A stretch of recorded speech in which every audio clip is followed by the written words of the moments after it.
Я не знаю. Мотив знакомый, но я не помню. А что знакомое? Полька? Белорусская? Полька, по-моему, да? Так.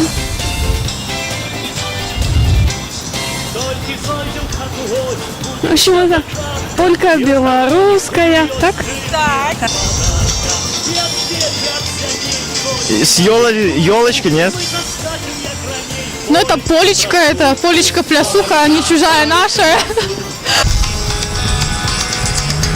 Нет, это никто не слышал вообще.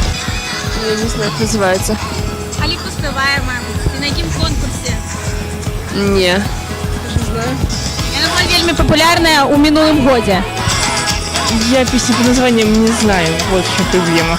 Ай-яй-яй-яй, зрозуміло, так, наше Євробачення прошлогоднє, так. Нави Бенд, ну этот Хей, как она там называется? Ну Нави Бенд, короче, поет. Нет, я такой не знаю. Ой, ты что-то пел на этом, на Евровидении. Не помню, как они называются, честно.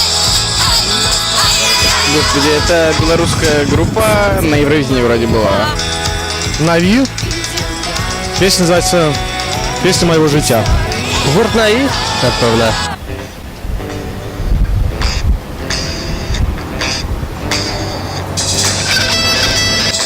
Тоже белорусская? Завтра день белорусской мовы, тому мы решили поспитать. Нет, не знаю. Там отшуешь коммунальная пахнет. І життя у тебе мосю петлю. Зразумеєш тоді, що три черепахи по-ранейшему тягнуть землю.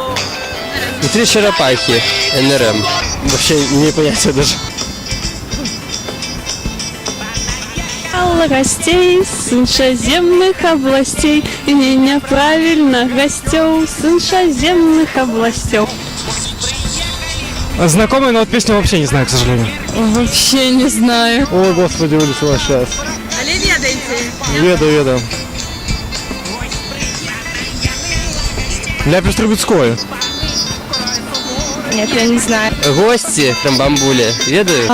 Это гости, хтості, йось, нямака гості, крамбамбуля.